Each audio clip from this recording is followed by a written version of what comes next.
What's something you've learned from your predecessor as Democratic leader, Nancy Pelosi?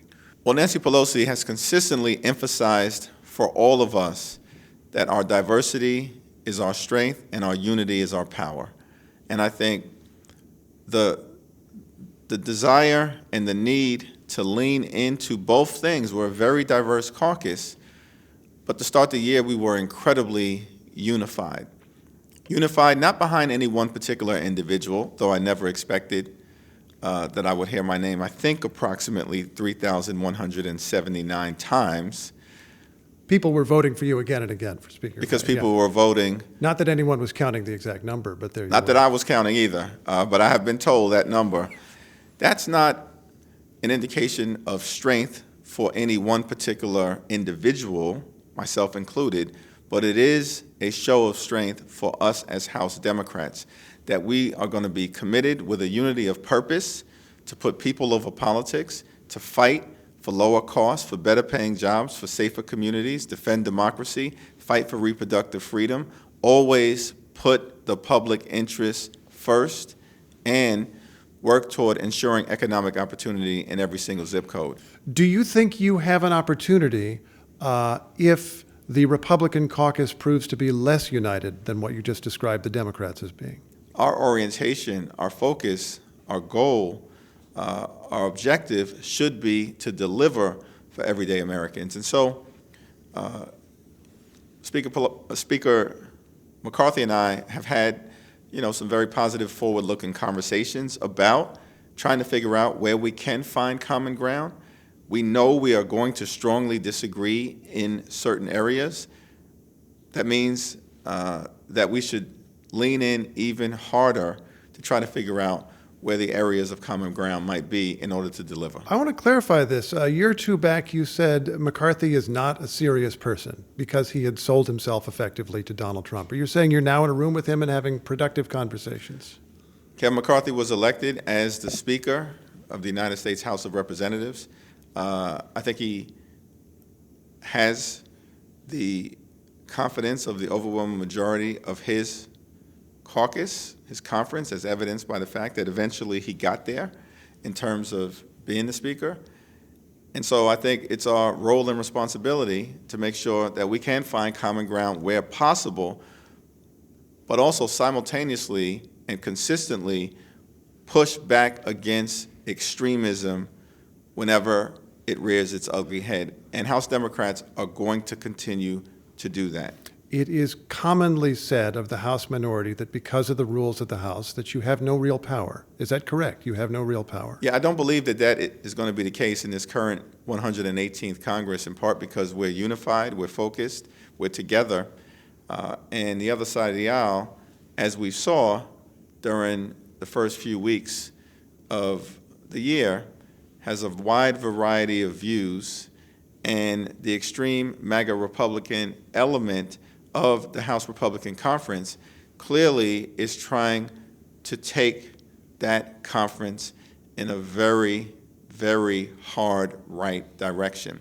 I think there will be real opportunity if we can find reasonable Republicans interested in governing to find some areas of common interest to partner to get things done. We are going to have to, for instance, make sure that we pay our country's bills.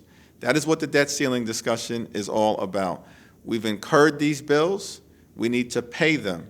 In fact, in the 247-year history of the United States of America, with the debt that we have, 25% of it was incurred during the 4 years of Donald Trump's presidency.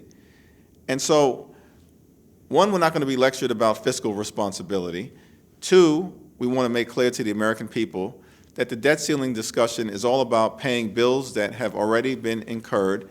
And three, we are not going to negotiate with individuals who have a gun to the head of the American people, the economy, Social Security, and Medicare by threatening to default on our debt. Republicans think they have leverage, and they use that word. They think they have leverage because they are refusing to raise the debt limit unless you give concessions. What leverage, if any, do you have to force them off that?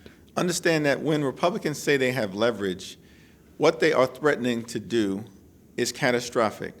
to default on our nation's debt, refuse to pay America's bills for the first time in American history, undermine the full faith and credit of the United States of America, and create catastrophic economic consequences as a result.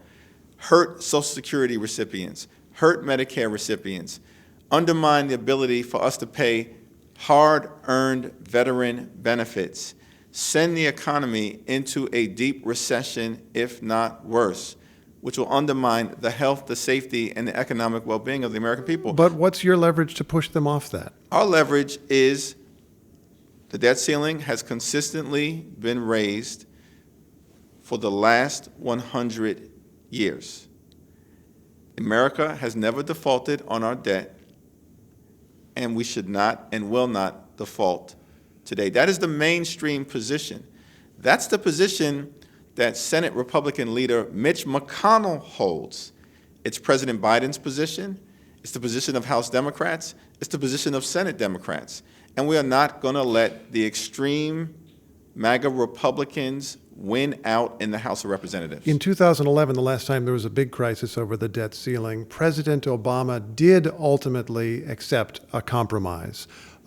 Republicans demanded restraints on spending, and both sides signed off on some long-term restraints on spending. It was a moment after a fiscal crisis when there'd been a lot of government spending, and it was broadly agreed that it was okay to bring it back, to rein it in some. We are now again after a big crisis when there's been a lot of government spending, and there may be a broad consensus that things need to be restrained again. Is there, in fact, room for some negotiation or compromise there? Yeah, there's a difference between a compromise and a ransom note. And so let me be clear. We are not going to pay a ransom note to extremists in the other party. However, as President Biden has indicated, there's a time and a place to have a discussion about future spending. President Biden is going to put forth a budget. House Republicans on the Budget Committee will have an opportunity to do the same. We can go through the budget process. We can go through the appropriations process. Those are the appropriate vehicles for trying to find common ground as it relates to how we spend taxpayer dollars in the future.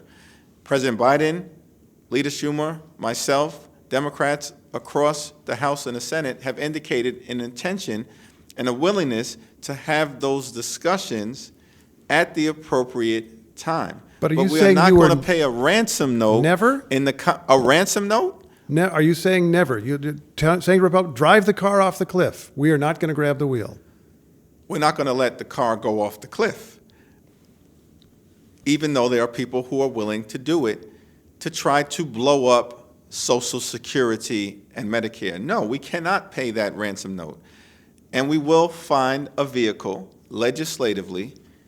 We will be able to, at the end of the day, convince a handful of reasonable Republicans in the House to do what the business community throughout America have suggested needs to be done, what the U.S. Chamber of Commerce believes needs to be done, what Wall Street says needs to be done, which is to make sure we pay America's bills that have already been incurred.